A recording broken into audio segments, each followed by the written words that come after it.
Once upon a time, in a little village wrapped in the arms of an ancient and whispering forest, there lived a kind-hearted woodcutter and his two beloved children. The boy was called Hansel, curious, brave, and always thinking 3 steps ahead. His younger sister was Gretel, gentle but fierce, with a heart as warm as the embers in their fireplace. Together, they were inseparable, 2 halves of the same brave heart. But their home had not always been so full of laughter. After their dear mother passed, their father, the gentle woodcutter, had married again. And though Hansel and Gretel tried with all their hearts to welcome their stepmother warmly, her heart remained as cold as stone toward them. And then, as if sorrow had not visited them enough, a great famine fell across the land. Crops withered, markets emptied, the forest grew quiet. Even the birds seemed to fly away in search of something to eat. The woodcutter's heart was breaking.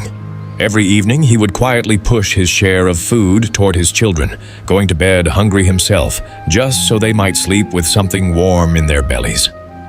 One bitter evening, when Hansel and Gretel had gone to bed, the stepmother sat beside the fire, her voice low and sharp as a blade.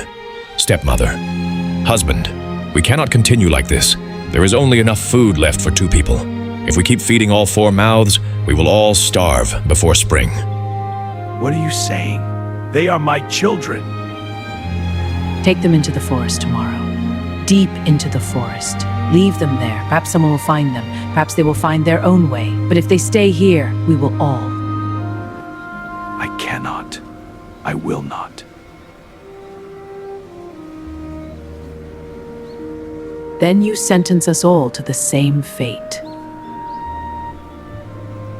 Hansel had heard every word, and rather than crumble with fear, he began to think. While the rest of the house slept, Hansel crept outside into the moonlit yard, and there, along the path, something wonderful caught his eye.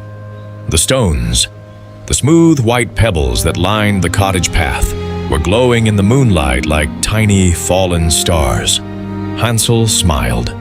He had his plan. With his pockets heavy and his heart a little lighter, Hansel crept back to bed. He did not sleep. He lay awake all night, guarding his secret like a treasure. Wake up. We are going into the forest today. Your father and I will be gathering wood. You will come with us. But why so early? Is Father coming too? Hansel, I'm frightened. Something feels wrong.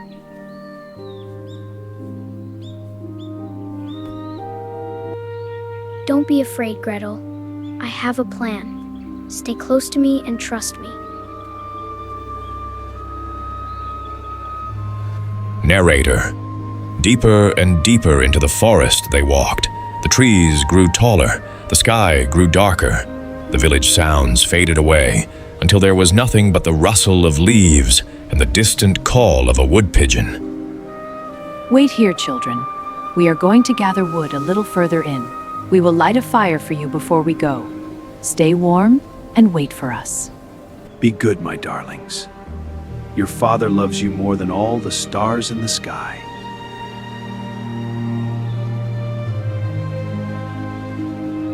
They're not coming back, are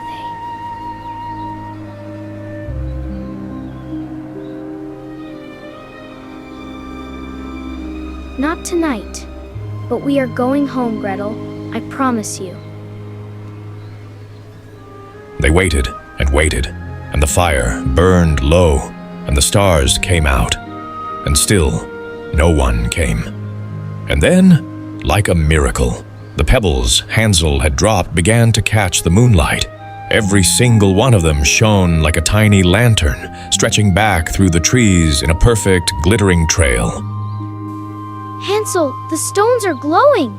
Wow, Gretel, it's like magic! We have to follow them! Yes, let's go! I told you. Come on, let's go home.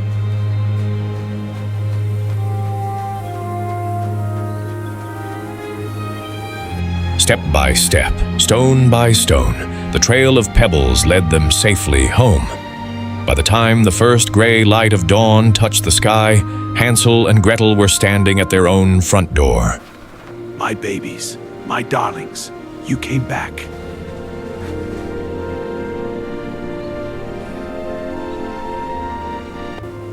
We'll always find our way back to you, Papa.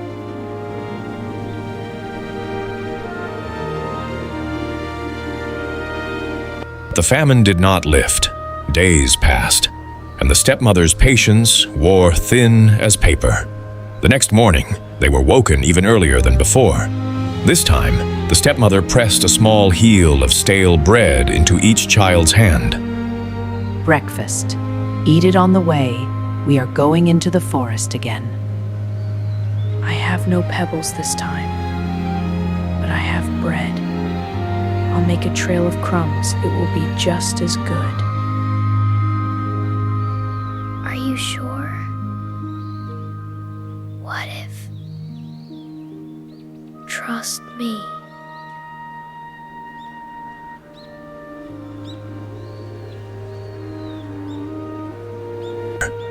Deeper and deeper they went, until the forest was so thick that the sky was just a pale sliver far above them. The stepmother left them once again in a clearing, with a smaller fire this time, and no promise of returning. When the moon finally rose, and Hansel went to find his trail of breadcrumbs, there was nothing. The birds of the forest had eaten every last crumb. Hansel. Hansel? I'm here, Gretel.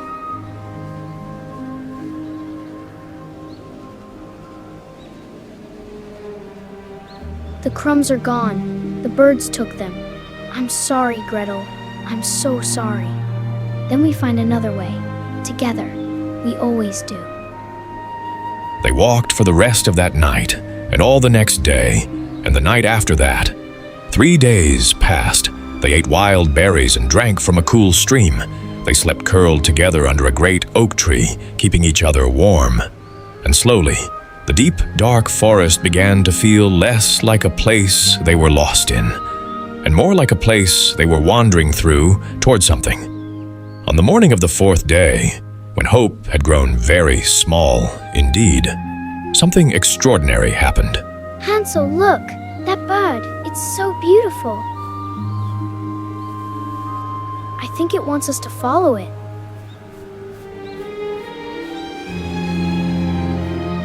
What they saw stopped them completely.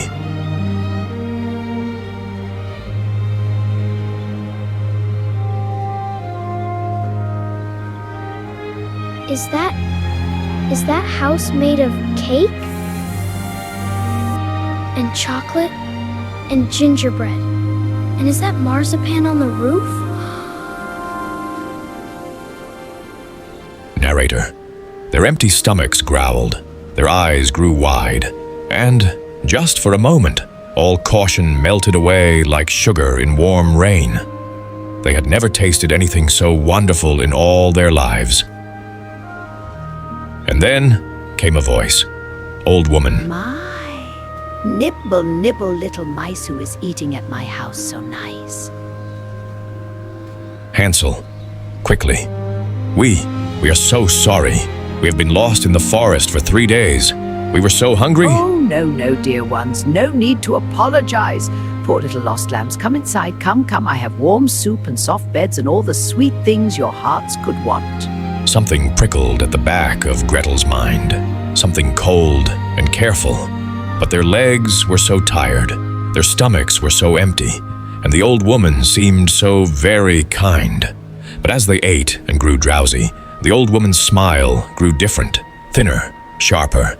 Her milky eyes seemed to sharpen too, narrowing with a cold, hungry gleam.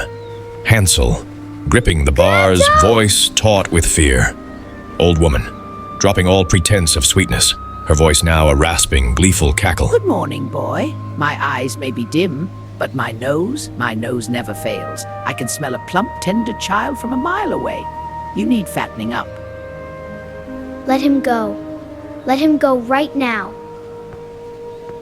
Old woman. Oh, the little girl has spirit. Good, I need a cook. You will cook and clean and feed your brother until he is round and ready. And then we shall have quite the feast. Gretel, listen to me. Don't panic. Think. We have to think our way out of this. just like we always do. I know. I'll find a way.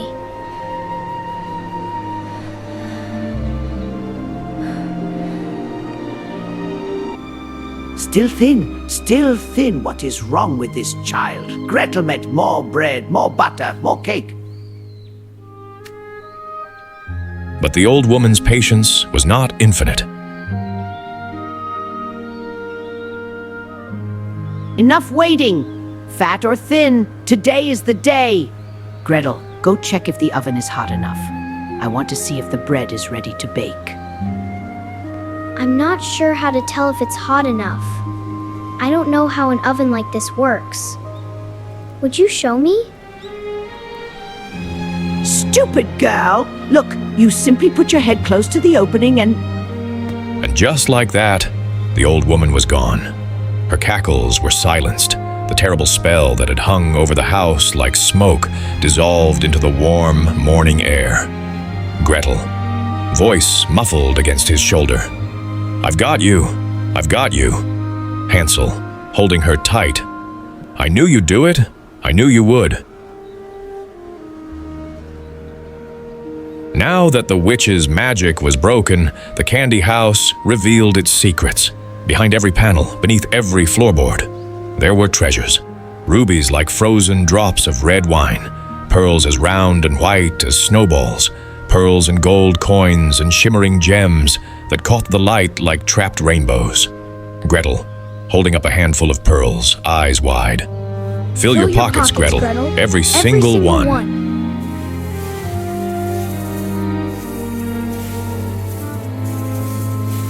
Then, hand in hand, they walked out of the candy house and into the bright morning forest. And this time, as if the forest itself had decided to help them, the path seemed clearer. The light seemed softer. The birds seemed to sing them forward. Hansel, we need to cross. Gretel, softly. It's our friend. And then, on the path just ahead of them, Hansel grabbed Gretel's arm.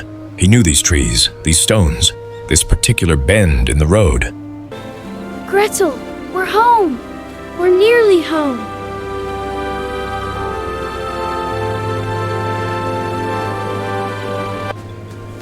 My darlings! My darlings!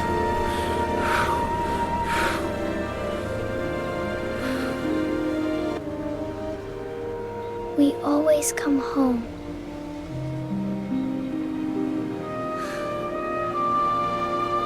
The stepmother had spent the long weeks of their absence in a way she had not expected, worrying, aching, lying awake, listening to the woodcutter's quiet sorrow and feeling for the first time the full weight of what she had done. Stepmother. I thought I was being practical, protecting us. But sending children into the dark is only cruelty. And I am more sorry than I know how to say. We know what hunger makes people do. We felt it too. We're not going to carry this forever, if you won't either. Forgiveness did not come all at once. It came the way good things usually do. Slowly, gently, one careful day at a time. From the treasure the children had carried home, the woodcutter kept enough to fill the family's pantry, and they shared the rest with every hungry family in the village. And slowly, like flowers deciding it was time to bloom, things grew better. Hansel grew up to be a man who always looked for solutions in the darkest of moments, who never let fear be louder than his mind. And Gretel grew up to be a woman who faced every challenge with steady hands and a fiercer heart, who understood that bravery wasn't the absence of fear. It was deciding to act anyway. Do you ever think about the forest? About all of it?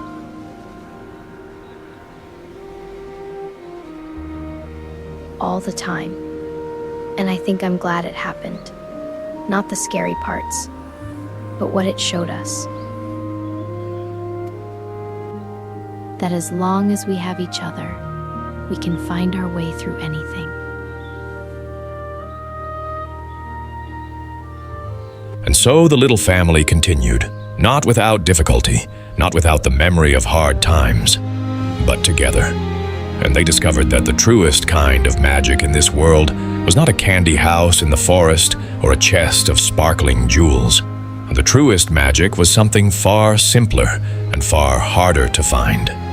It was this: the love that stays, even when things fall apart, the courage that holds on, even when the path disappears, and the forgiveness that says, "I choose family over fear."